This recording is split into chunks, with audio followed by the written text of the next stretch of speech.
누가 아버지의 뜻대로라는 제목으로 하나님 말씀을 전하도록 하겠습니다. 예수님께서는 하나님의 아들로 그 사명을 감당하기 위해서 이 땅에 오셨습니다. 우리 죄인 된 우리 모든 인류를 구원하기 위해서 이 땅에 오셨죠. 그러나 예수님 오실 당시에 종교 지도자들이 이스라엘의 어떤 핵심적인 인물들이었습니다. 대제사장이나 장로들이나 율법학사, 그 다음 서기관들, 이런 사람들이 주류층이라고 할 수 있습니다. 그들은 율법을 철저하게 준수하려고 애를 썼지만은 실상은 외모로는 그렇게 갖춘 것처럼 보이지만은 그 마음은 사실 부패한 상태입니다.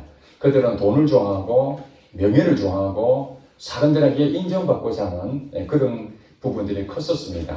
성경을 가지고 가르치고 성경에 대해서 누구보다도 많이 알고 있었지만은 그러나 그들의 삶은 실질적으로 사람들에게 어려운 자들을 도와주고 이런 마음들이 외적으로는 그렇게 할지 모르지만은 마음이 없이 억지로 종교적인 그런 의무적인 그런 부분들이 바로 당시의 종교 지도자들이었습니다. 그때에 예수님이 오셔서 하나님의 진짜 가르침이 무엇인가, 눈에 보이는 것이 아니라 눈에 보이지 않는 영적 세계이기 때문에 하늘의 것을 가지고 땅의 것들을 계속 비유로 풀어주고 또 가르쳐주고 그래서 좋은 교훈들이 계속 있었습니다. 이런 것들을 이제 종교 지도자들은 못마땅했죠. 자기들에게 주목됐던 것이 한 젊은 청년 쪽으로 어떤 우리가 말하는 주목을 그쪽으로 이제 가고 있기 때문에 그래서 그들이 끊임없이 예수님을 비판하고 정죄하고 간섭하고 시비를 걸고 그렇게 해서 어떻게든지 예수님을 실족하게 만들려고 그런 장면들을 여러분 이미 이 사복음서 통해서 다 알고 있을 것입니다. 자, 그런데 그렇게 끊임없이 예수님에 대해서 공격했던 그 사람들에 대해서 예수님이 너무 답답하니까 마태복음 7장에 보면은 나더러 주여 주여 하는 자마다 다 천국에 들어갈 것이 아니라 다만 하늘에 계신 아버지의 뜻대로 행하는 자라야 들어가리라 이렇게 말씀했습니다. 사실은 행동하는 것 자체가 율법을 지킨다고 그들은 생각했던 것이죠. 그러니까 율법을 철저하게 지킨다는 부분에서는 행동으로 하고 있다라고 만족할 수 있을지 모르지만은 사실은 예수님이 말씀하신 것들은 그들은 말로는 하나님 말씀에 대해서 다 지킬 것처럼 얘기하고 정말 사람들 앞에서는 금식도 하고 기도도 하고 어려운 사람 돕기도 하고 헌금도 하고 다 했지만은 실상은 하나님 보실 때 그건 행동한 것이 아니다. 왜 그렇죠? 하나님은 외모로 보지 아니하시고 중심을 보신다 하는 것처럼 우리의 마음 상태가 진정으로 하느냐. 우리가 예배 드릴 때도 영과 진리로 진정으로 드려야 된다고 그러잖아요. 예배 자리에 왔지만은 억지로 종교인으로서 그냥 남한테 보여주기 위해서 그렇게 앉아있다면은 똑같이 행동을 했지만은 그건 인정을 받을 수 없는 행동이다. 아버지의 뜻이 무엇입니까? 진정으로 경배하는 거죠. 하나님과 진정으로. 외식을 하는 것이 아니라, 형식을 하는 것이 아니라, 이제 그런 점에서 예수님께서 그들에게 경고의 일침을 날린 것이 나더러 주여 주여 하는 자마다. 주여가 뭡니까? 주인을 말하는 거예요, 주인. 나의 주인이십니다. 그럼 나의 주인이라 그러면 당연히 주인의 말씀대로 순종하는 것이 당연하지 않겠습니까? 종이 주인에 대해서 종이 주인을 지시하고 명령하지 않잖아요. 주인이 종을 명령하죠. 근데 주여 주여 하면서도 실제로 행동하지 않는다. 이런 사람들은 천국 백성 자격 없다 이런 얘기입니다. 천국 백성은 그렇게 말로 하는 것이 아니라 실질적으로 나의 주인이라는 것을 실질적으로 행동으로 나타나는 것까지를 말한다. 그래서 믿음이 무엇인가? 믿음은 내가 예수님을 나의 주인으로 믿습니다. 이 고백은 말로 사는 것이 아니라 그 믿는다는 그 자체 안에 무엇이 포함됐다고요? 순종까지 포함된 믿음을 말하는 것입니다. 아멘? 예. 이 믿음이 우리에게 진짜 필요한데, 오늘날도 진짜와 가짜가 교회 안에 섞여 있죠. 한국 교회 한때는 1000만 명이라고 그렇게 자랑했습니다. 물론 과거에 70년대, 80년대 경제 성장을 이루어가면서 우리나라도 굉장히 많이 잘 살게 됐습니다.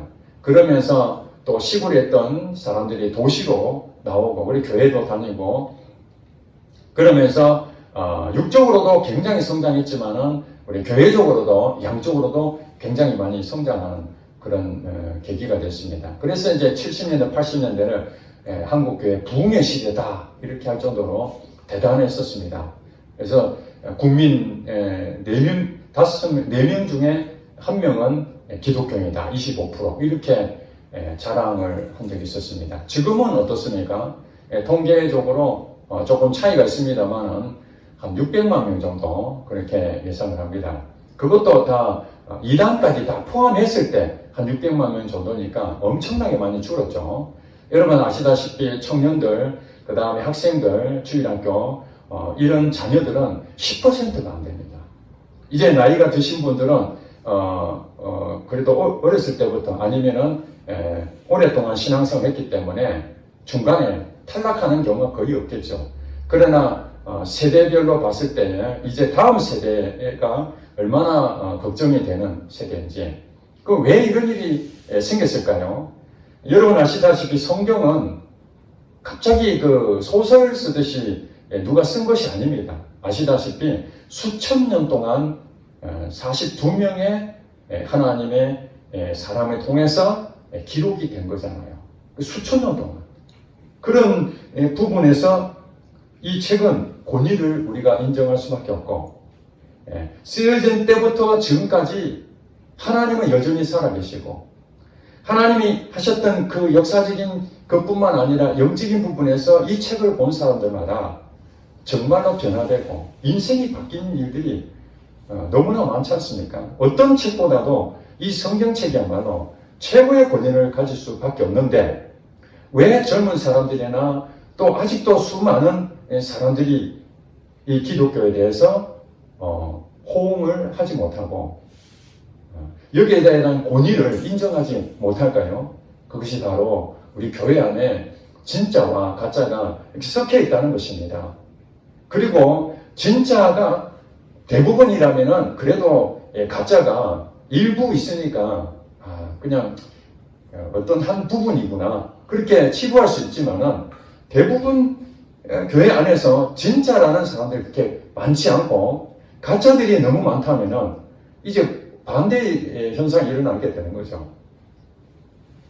정말 하나님의 삶으로 변화된 그런 사람들 볼 때에 희귀종으로 느껴질 수밖에 없다면은 사회에서 봤을 때 교회는 우리들과 전혀 다를 바가 없고 진짜를 찾기가 어려우니까 성경의 권위를 인정하기도 어렵고 하나님이 살아계신다는 것도 인정하기가 어려운 시대라는 것입니다. 오늘 우리에게 주시는 메시지가 무엇인가? 본문 여러 번 읽었습니다만은 예수님께서 종교 지도자들이 여전히 계속 예수님에 대해서 너는 무슨 권위로 이런 일을 하느냐?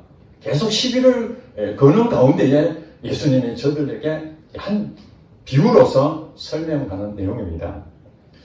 28절에 보니까 너희 생각은 어떠하냐 하면서 이제 비유로 설명했는데 두 아들에 대한 비유로 설명합니다. 여러분 오늘 본문에 대해서 두 아들의 비유가 있지만은 누가복음 15장에도 두 아들 비유가 있죠. 생각나시죠? 누가복음 15장의 탕자의 비유입니다. 아버지의 유산을 둘째 아들이 달라고 그래서 사실은 돌아가셔야 될 때 유산을 주잖아요. 그런데 멀쩡히 살아계시는 아버지 계시는데 그걸 달라고 그래가지고 아버지 소유를 자기 걸 삼아 타국에 갔다가 허랑방탕하고 다 허비하고 나중에 이제 누이치고 돌아오는 이 부분에서 탕자의 비유라고 일명하는데 두 아들 비유가 있고 오늘 본문에도 두 아들 비유가 있습니다. 여기서 이제 우리 주목해야 될 것은 아들 두 명에 대해서 첫째가 장자죠. 둘째 아들은 이제 차자라고 합니다. 첫째 아들과 둘째 아들에 대한 부분에서 이 성경이 무언가 의도가 있다는 것을 우리가 알 수가 있습니다. 누가복음 15장에도 두 아들이 있는데 첫째와 둘째에 대한 부분인데 주인공이 누구죠? 둘째 아들이잖아요. 주인공이. 거기에 지금 주목을 지금 하고 있는 겁니다. 오늘 본문에도 두 아들이 있는데 맏아들과 둘째 아들에 대해서 우리가 주목해야 될 대상은 둘째 아들입니다. 물론 첫째 아들이 문제가 전혀 관심을 갖지 말자는 건 아니고 성경이 말하고자 하는 것은 이 둘째 아들에 대해서 하나님이 어떻게 생각하고 계시는가 그것을 오늘 발견했으면 좋겠습니다. 28절에 보니까 두 아들 비유에서 예수님이 뭐라고 얘기했느냐 어떤 사람에게 아들이 둘 있었는데 맏아들에게 이제 한마디로 어떻게 말하면 일을 시키는 거예요. 오늘 포도원에 가서 일하라.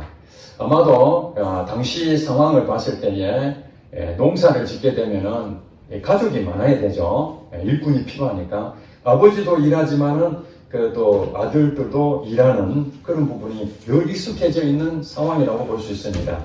그런데 어느 날 아버지가 맏아들에게 큰아들에게 일을 시켜야 되겠다고 생각해서 포도원에 가서 일하라고 그렇게 말씀을 합니다. 그렇게 말을 했는데 29절에 볼까요? 29절에 보니까 그렇게 말을 했는데 맏아들이 아버지 말씀을 듣고 대답을 합니다. 뭐라고 합니까? 아버지 뭐라고 얘기합니까? 가겠나이다. 그렇게 말합니다. 예, 알겠습니다. 이 얘기죠. 아버지 말씀대로 내가 하겠습니다. 그렇게 말을 하고 그 다음에 어떻게 했다는 거예요? 가지 아니했다는 거예요. 말은 하겠습니다 해놓고 실제로 포도원 가서 일했다 안 했다? 일을 안 했다는 거예요. 자, 그리고 이제 두 번째입니다. 장면이 바뀌어서 둘째 아들을 불렀습니다. 둘째 아들을 안 갔으니까 일한 줄 알았는데 일을 안 했으니까 둘째 아들 불러서 그와 같이 말합니다. 너 오늘 포도원 가서 일 좀 해라. 그렇게 말을 하니까 둘째 아들은 뭐라고 대답합니까? 싫어요. 거절한 겁니다. 아버지가 어떻게 말하면 자식에게 말한 것은 당연한 일이잖아요. 권위가 있으니까. 아버지의 권위를 내세워서 명령을 했는데 둘째 아들은 가기 싫다는 거예요. 어떻게 말하면 반란을 일으키는 거랑 마찬가지죠. 임금이 신하한테 명령을 했는데 신하가 복종을 안 한다? 이거는 이제 역적이든지 아니면은 그 벌을 받을 수밖에 없는 대육죄가 되는 것이죠. 왜냐하면 왕에 대한 권위가 있잖아요. 또 선생님이 그 학생들한테 어떤 지시를 할 수 있잖아요. 그랬을 때에 그 학생들이 그 스승에 대한 권위를 인정한다면 당연히 그것을 순종하는 것이 맞습니다. 일반적인 얘기하는 겁니다. 그렇게 하는 것이고 또 부모가 자녀에게 어떻게 지시를 하게 되면 자녀는 부모의 권위에 인정해서 그 순종하는 것이 마땅한 일입니다. 이걸 지금 예수님이 비유로 말씀하는 겁니다. 그런데 어떤 부분이라면 싫어요 그렇게 말하니까 이거 참 아버지에 대한 권위에 대해서 도전하는 거랑 마찬가지죠. 아버지 입장에서는 엄청 섭섭한 그런 부분이 아니겠습니까?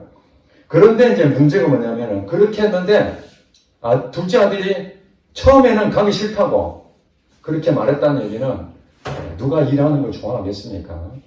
별로 안 좋아하죠. 아마 일이 간단하면은 막 빨리 하고 놀러 가야 되겠다 하겠지만은 아마 일이 좀 힘들 수도 있겠죠. 자기가 볼 때는 귀찮은 일이고 하긴 하지만은 그렇지만은 나중에 어떻게 된 겁니까? 그러다가 이후에 뉘치고 갔습니다. 내가 아버지 말씀을 순종하지 못한 것이 너무 죄스럽구나. 지금이라도 가서 일해야 되겠다. 그렇게 깨닫고 가서 일을 했다는 것입니다.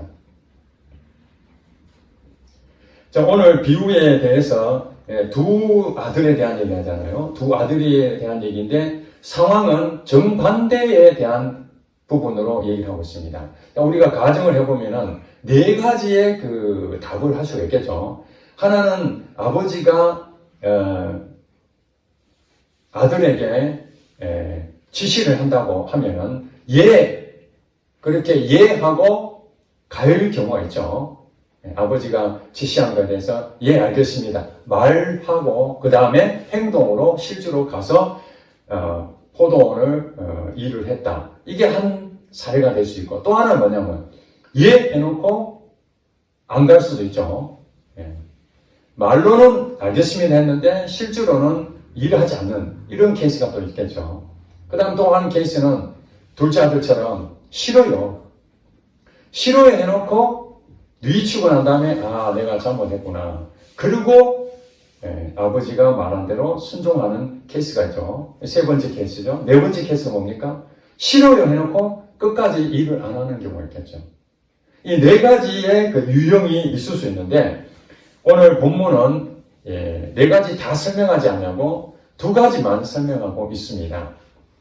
예, 알겠습니다. 말로는 예, 그리고 정반대로 안 가버리는 경우 하나고, 그게 이제 맏아들의 입장이고, 둘째 아들은 싫어요. 처음에는 아버지의 권위에 대해서 인정하지 않았지만은 나중에 생각해서 내가 잘못했구나. 그래서 포도원에 가서 일을 했다. 두 가지 부분이죠. 사실은 둘 다 최선의 방법은 아닙니다. 그죠? 최선의 제일 좋은 그 사례가 무엇입니까? 예, 알겠습니다. 하고 가는 것이 제일 좋은 것이죠. 그럼에도 불구하고 예수님이 그렇게 안 하고 이 두 부유를 하는 것은 둘째 아들의 초점을 맞춰라 그랬죠. 싫습니다. 처음에 싫습니다. 아버지의 권위에 도전했던 그 아들의 입장에 생각했을 때는 사실은 죄를 지은 것이죠. 잘못된 거죠. 잘못된 행동한 것입니다. 그런데 뉘치고 갔다는 것이죠. 그러면서 이제 설명합니다. 이 두 아들을 딱 사례를 두 가지 딱 나눠놓고 정반대의 내용으로 만들어 놓고 31절에 그렇게 말합니다.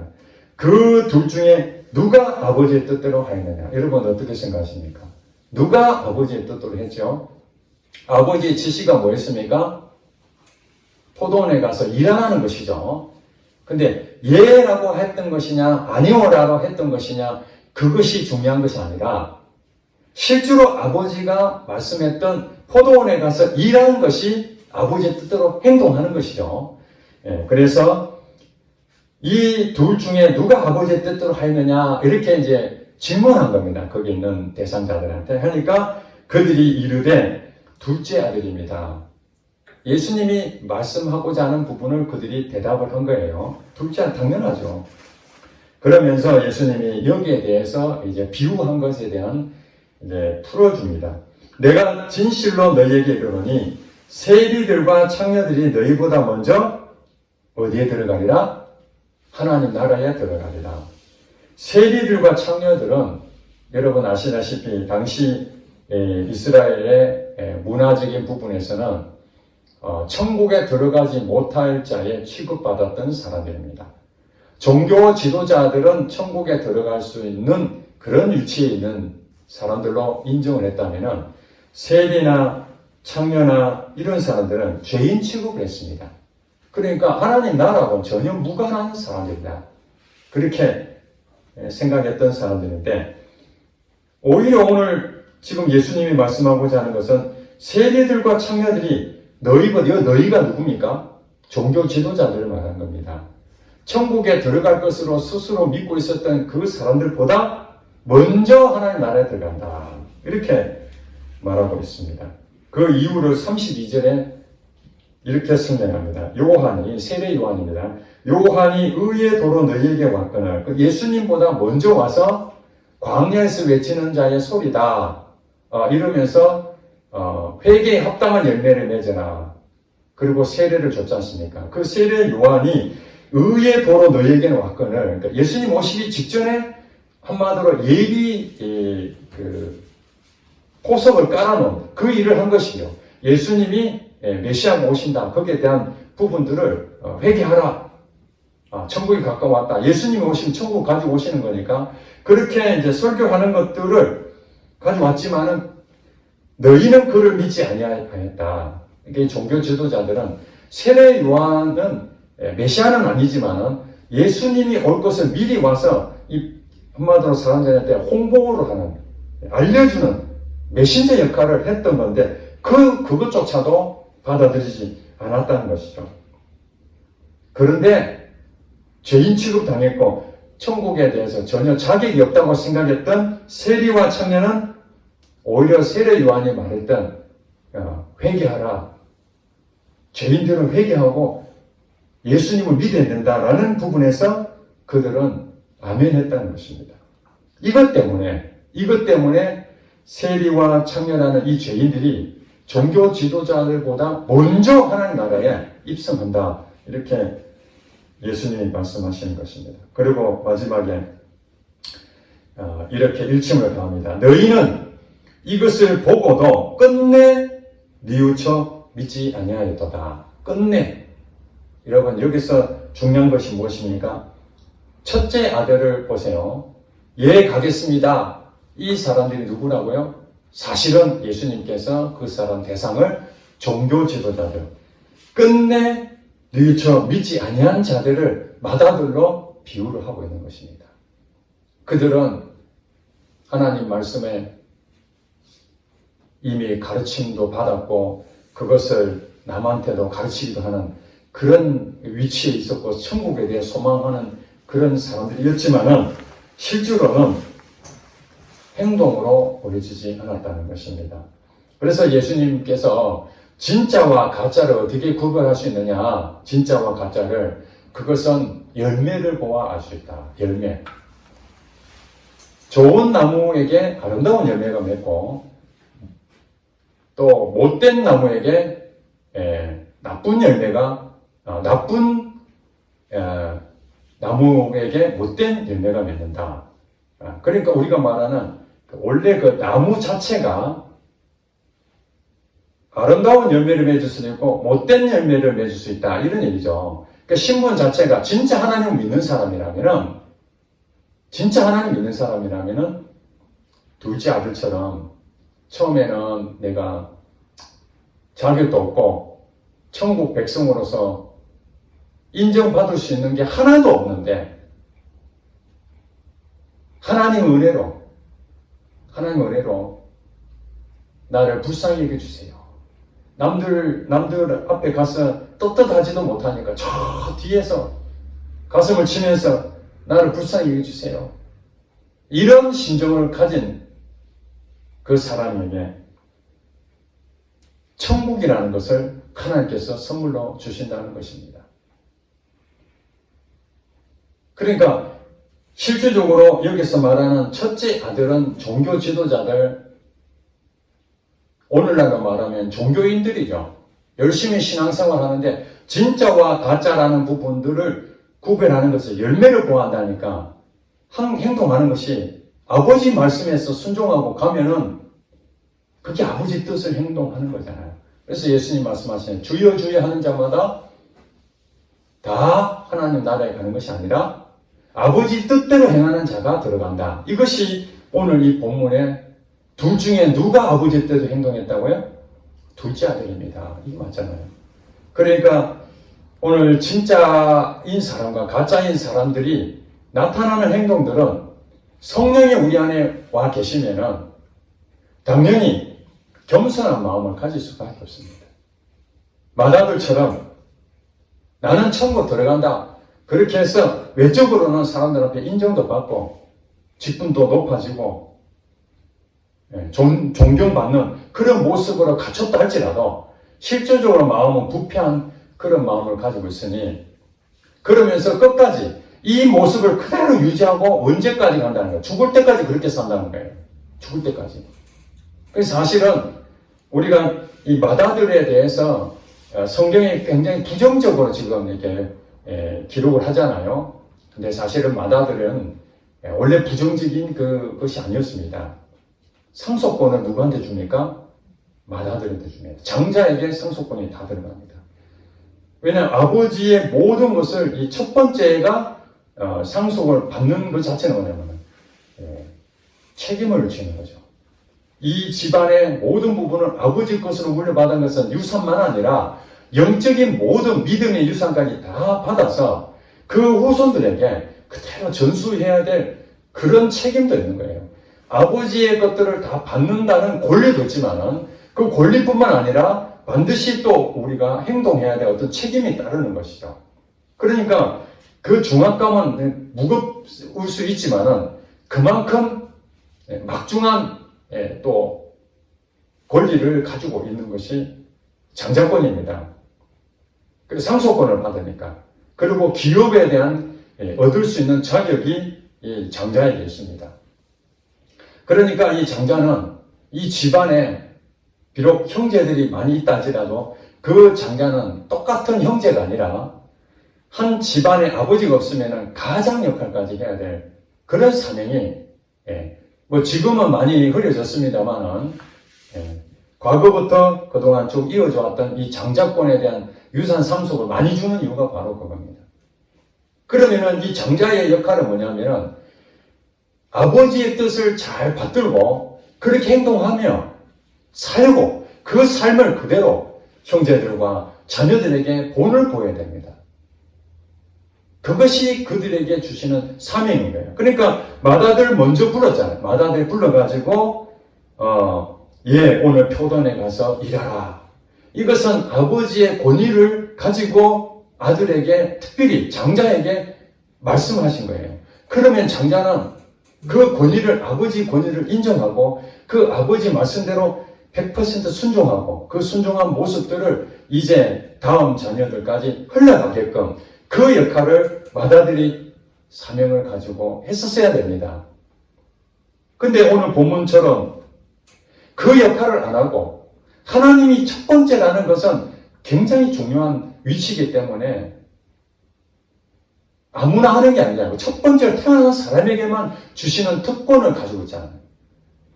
특별 은총이라고 할 수 있어요. 특별 은총. 그러면 그 특별 은총 받은 사람들은 그만큼 더 낮아지고 더 겸손하고 더 섬기고 왜냐하면 하나님도 예수님이 이 땅에 오실 때 섬김을 받으러 오신 것이 아니라 뭐 하러 오셨다고요? 섬기러 오셨잖아요. 하나님도 인간을 섬기고 그러려고 이 땅에 오시고 십자가에 달려 돌아가셨는데 그 장자가 할 일이 무엇입니까? 그 많은 특권을 받았으면 이 약자들, 세리와 창녀들을 무시하지 아니하고 더 하나님 마음으로 그들에게 따뜻하게 살피고 성경에 말한 것처럼 내 이웃을 내 몸과 같이 사랑하라 했으니까 그들을 진심으로 하나님 마음으로 섬겨줬다면 그 맏아들은 정말 축복받는 사람이 될 것입니다. 아멘.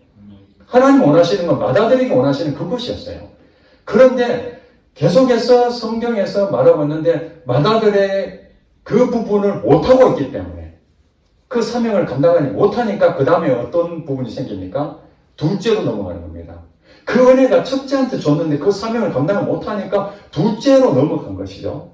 그러니까 둘째 아들한테 다시 불러가지고 큰아들이 가서 그 일을 해야 되는데 하지 못하니까 네가 가서 대신해라 이렇게 말합니다. 그러니까 장자에게 줘야 될 그 특권이 어디로 넘어갔어요?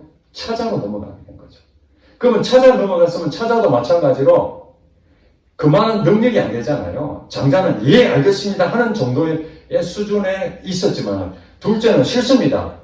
이게 그 차자의 이 핸디캡이 이 약자죠. 그만한 능력이 안 되는 거예요. 예. 첫째의 그릇이 안 된 상황이지만은 그럼에도 불구하고 처음에는 감당이 안 됐지만은 하나님의 내 같은 자에게 이렇게 또 말씀하시는구나. 내 능력이 안 되지만 내가 하나님 말씀에 순종해야 되겠다. 내가 잘못 생각했구나. 그리고 힘든 일이지만은 가서 순종했을 때에 하나님 은혜가 장자에게 주실 축복이 그리 넘어간다는 거예요. 그런 사건이 구약시대에 있었죠. 에서와 야곱에 대한 부분 여러분 아시잖아요. 에서가 장자니까 똑같은 쌍둥이인데 이것도 큰 상징적입니다. 여러분 쌍둥이면 얼굴이 똑같잖아요. 사실 같이 태어났으니까 거의 누가 형인지 동생인지 그냥 먼저 나왔으니까 형이고 뒤에 나와서는 동생일 뿐이지 우리가 말하는 동시에 나왔으니까 사실은 싸움만 하잖아요. 그래 예서가 장자라는 특권을 가졌어요. 먼저 태어난 것 때문에. 그러면 그 장자권에 대해서 아버지 말씀을 순종하고 그 권위에 대해서 잘하고 동생도 살피고 모든 것들을 이 장자권이 얼마나 특권인지를 깊이 명심하고 살아야 되는데 결과가 어땠습니까? 그것을 우습게 얘기했다는 거예요. 하나님 주시는 그 사명의 특권을 우습게 얘기한 거예요. 그러니까 둘째 아들한테 그게 넘어가는 거죠. 오늘도 교회 안에서 진짜와 가짜 이 부분에서 자꾸 사회적으로 지탄을 받고 있는데 하나님을 믿었던 사람들에게 그는 기대가잖아요. 이게 바로 맏아들의 축복이잖아요. 맏아들의 축복으로서 예수를 믿지 않는 사람들의 예수 믿는 사람들이 먼저 믿었으니까 장자가 된 거잖아요. 맏아들로서.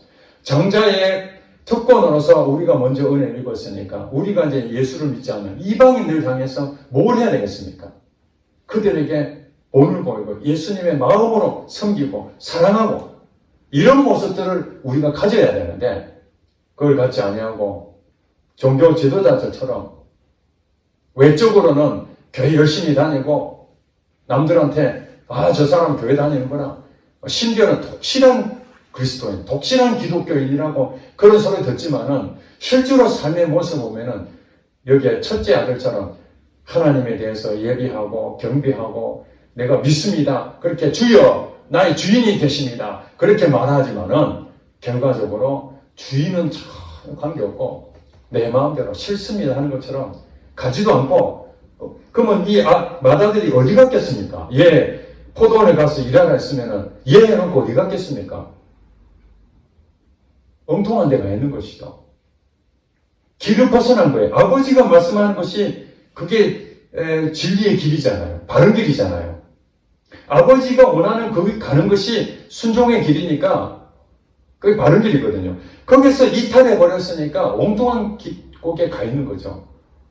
우리 교회 안에서도 하나님 말씀에 순종해야 되는데 순종하지 못하고 이탈해 버리면 맏아들의 특권을 잃어버리게 된 것이에요. 이 하나님 뜻대로 하지 않게 되는 것이죠. 그러면은 누구에게 간다고요? 이 차자, 둘째 아들에게 넘어가게 됩니다. 그래서 하나님께서는 야곱과 예수를 통해서 장자권에 대해서 소홀히 여기고 그 사명을 제대로 감당하지 못하는 그런 부분에서 둘째였던 이 야곱으로 축복권이 넘어가 버린 거죠. 그래서 그 일어나는 아브라함과 이삭과 그 다음 에서로 가야 되는데, 그렇죠? 순서로 보면 에서로 가야 되는데 아브라함과 이삭과 야곱으로 가버리는 거예요. 이 대가 족보가 이리 가버린 거예요. 그러니까 믿음의 가문의 조상이 에서 가문으로 흘러가야 될 것이 야곱 가문으로 흘러가 버리는 거예요. 이게. 우리가 그만한 사명을 받았습니다. 이 시대에 하나님은 우리를 부르셨는데 이제 보면은 육적인 이스라엘의 장자잖아요. 그죠? 우리가 말하는 이제 족보 개념으로 봤을 때 육적인 이스라엘이 아브라함의 자손이기 때문에 육적으로는 그들이 이 대를 쭉 이어져 왔었어요. 이게 장자입니다. 그 이스라엘, 육적인 이스라엘이 이 정자권을 가지고 이방인들에게 이스라엘 백성이 아닌 다른 나라에 있는 사람들을 한마디로 하나님 마음으로 그들에게 좋은 모습을 보이고 믿음의 유산을 그들에게 흘려보내서 하나님의 살아계심을 이스라엘 백성들이 알리고 그래서 이스라엘 사람들을 보면은 이방 사람들이 하나님 살아계시는구나 하고 막 그냥 하나님께 돌아오고 그 역할을 이스라엘이 했었어야 되지 않겠습니까? 그런데 그 역할을 했다 못했다? 못했잖아요. 그래서 결국에는 예수님 오시면서 그게 어디로 넘어갔습니까? 이방인으로 넘어간 거예요. 차자였던 이방 사람으로. 이방 사람들이 바로 저와 여러분 되시길 믿으시기 바랍니다. 우리는 이스라엘 백성들이 아닙니다. 그러나 영적으로 볼 때에 두 번째 아들, 이 두 번째 아들에게 사명이 넘어간 거예요. 예수님의 은혜를 통해서. 우리는 사실은 세리와 창녀들처럼 천국에 들어갈 수 없는 자들이었습니다. 조건적으로 보면, 위치적으로. 오직 육적인 이스라엘, 맏아들만, 장자권을 가졌던 그 사람들만 하나님의 상속을 받을 수 있는데, 그 상속이 이제 그들에게 피해져서 우리 쪽으로 넘어가게 된 것이죠. 그래서 우리를 보고 이제 영적인 이스라엘이라고 그렇게 부르고 있는 것입니다. 둘째입니다, 우리가. 그러니까 이 둘째라는 부분에서 우리는 싫습니다. 우리는 그만한 능력이 안 됩니다. 했는데 누이치고 다시 아버지 뜻대로 행동했던 것처럼 우리의 이 둘째 아들처럼 됐던 사람들이 다 누굽니까? 회개한 사람들이죠. 이거 보니까 그 후에 누이치고 갔다 그러잖아요. 하나님 말씀대로, 하나님이 말씀하신 대로 행동하는 그 모습이 바로 우리의 열매가 되는 것입니다. 예수를 믿었다는 거, 내가 누이치고 잘못했습니다. 하나님이 나의 주인이십니다. 이 고백을 말로만 하는 것이 아니라 실질적으로 그렇게 하고 가서 아버지의 뜻대로 행동하는 이 모습을 가졌을 때, 이 사람이야말로 바로 천국을 가지고 있는 사람이다. 열매를 보니까 너는 천국 백성이구나. 그렇게 말한다는 것입니다. 자, 이제 전체적으로 종합해서 우리가 살펴본 뜻은 누가 아버지의 뜻대로 행했느냐? 누가 아버지의 뜻대로 행했느냐? 우리는 실수할 수 있고 약하고 부족하고 얼마든지 그럴 수 있습니다. 그러나 하나님을 만나게 되면 인생이 바뀌게 됩니다. 나이가 들어서 만나든 어떻게든, 그래서 성경에 그렇게 말하잖아요. 먼저 된 자가 나중되고 나중된 자가 먼저 된다. 세리와 창녀들은 사실 먼저 될 자가 아니죠. 종교 지도자들, 이 사람들이 마다들, 이 사람이 먼저 된 자죠. 먼저 된 자. 하나님이 그들에게 특권을 먼저 부여했으니까, 위치적으로. 그랬는데 둘째 아들이 먼저, 세리와 창녀들이 먼저 하나님 나라를 소유하게 된다는 것입니다. 그러니 하나님 마음이 어디에 와 있습니까? 둘째 아들이 와 있는데, 둘째 아들이 완벽해서 지금 이렇게 된 겁니까? 아니잖아요. 세리와 창녀들이 삶에 존경받는 자들입니까? 아니잖아요. 무시당하고 연약하고. 그래, 이런 사람들은 아무리 노력해도 난 안 됐다는 걸 벌써 압니다. 하나님 없이는 난 아무것도 할 수 없어. 이런 마음을 가지고 있기 때문에 겸손한 마음을 갖게 되죠. 이 사람들에게는 외적으로 누구한테 보여주고자 하는 게 없어요. 이 사람들은 이미 가진 것도 없고, 여러분들 아시다시피 가진 게 있어야 남한테 숨기기도 하지, 아무것도 없는데 들춰내봐야 뻔한 건데, 그러니까 그들에게는 자존심이고 그 다음 숨길 것도 아무것도 없는 거예요. 그냥 있는 그대로 다 보여주는 거죠. 이게 이제 겸손한 마음인 거예요. 하나님 원하시는 게 무엇인가? 때로는 잘못하고 나는 아닙니다. 그렇게 해서 엉뚱한 길을 갔다 할지라도 그래도 하나님 은혜에 깨닫고 회개하고 돌아올 때에 그 다음에 어떻습니까? 아버지의 뜻대로 행동하는 그들에게 용서해 주시고 품어주시고 안아주시는 거죠. 누가복음 15장 탕자가 둘째 아들이 저 멀리 가가지고 자기 따라, 사실 그 장자권을 가지고 있는 마다들은 떠나지도 않고 아버지와 같이 있었잖아요. 그러면 사실은 이 마다들이 오히려 더 존중받아야 되는데, 성경에 보면은 마다들보다는 둘째 아들이 뭐예요? 방탕하고 실수입니다 하고 떠났다가 나중에 모든 걸 다 잃고 결국에는 아버지한테 돌아가야 되는구나. 이 상황을 깨달은 거죠. 이게 지금 오늘 본문의 둘째 아들하고 그 탕자하고 똑같은 오버랩이 되잖아요. 실수입니다 하고 지금 막 엉뚱한 짓 하고 잘못된 길로 갔다가 생각해보니까 이거 아니구나 하고 돌아온 것처럼 탕자도 다시 돌아옵니다. 돌아올 때 그 마음이 어떻습니까? 미안하잖아요. 아버지 권위, 지금 둘째 아들이 일하러 안 간다 했던 그 마음에 미안한 마음이 있잖아요. 그래 열심히 일했겠죠. 그랬는데 예수님이 뭐라고 얘기합니까? 아버지의 뜻대로 행했구나. 그리고 모든 싫다고 했던 그에 대해서 가슴 아픈 그것은 눈독도이 사라져버리고 품에 안아주고 잘했다 칭찬해 주지 않겠습니까?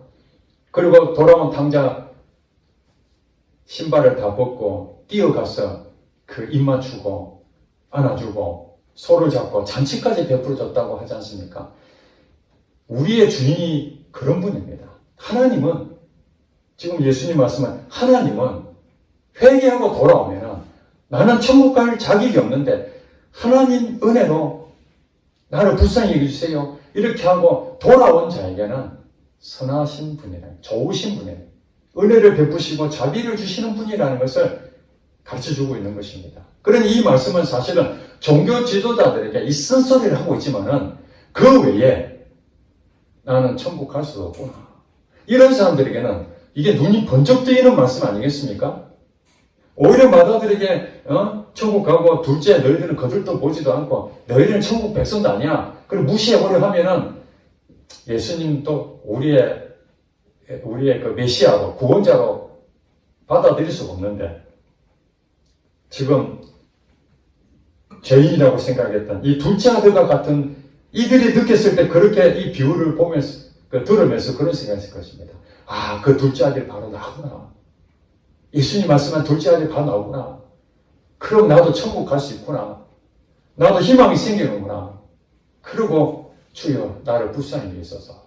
그렇게 고백하고 돌아왔기 때문에 그들은 믿었기 때문에 그리고 믿었기 때문에 하나님의 그 중심된 그 마음으로 살았다 못 살았다. 살았다는 것이죠.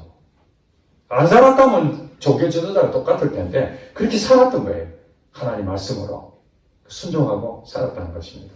그래서 오늘날 진짜와 가짜가 교회에 섞여 있는데 진짜는 종교적인 부분에서만 마음을 쏟고 사람들이 보여지고 그러지만 그 사람들은 어느 부분에서는 자기가 천국 갈 거를 생각하고 사람들한테는 인정받는 것처럼 보일지 모르지만은 실상은 나중된 자가 되어버리는 것이고 그러나 정말 저는 아무것도 아닙니다. 주님밖에 없습니다. 오늘도 회개하고 주님 앞에 설 때에 한 것도 아무것도 없다고 하는데 하나님께서 내 뜻대로 했구나 하고 이렇게 착하고 충성된 정화 이러면서 믿음으로 살아가는 우리 모습들 때로는 연약하기 때문에 실수하고 넘어지지만은 어떻게 하라고요? 누이쳐 돌아오기만 하면 하나님께서는 여전히 용서하시고 다시 받아주신 하나님이시라는 거예요. 그러나 여기서 한 가지 주의할 점은 내가 잘못해도 용서를 또 해주시니까 그러면 나는 계속 죄를 짓고 용서받으면 되겠네 이렇게 생각할 수 있는데 진짜 회개한 사람은 그럴 수 있다 없다? 그럴 수 없습니다. 왜냐하면 회개에 합당한 열매를 맺어야 아버지 뜻 행동하지 않으면서 나 잘못했습니다. 자녀들이 다시는 안 할게요.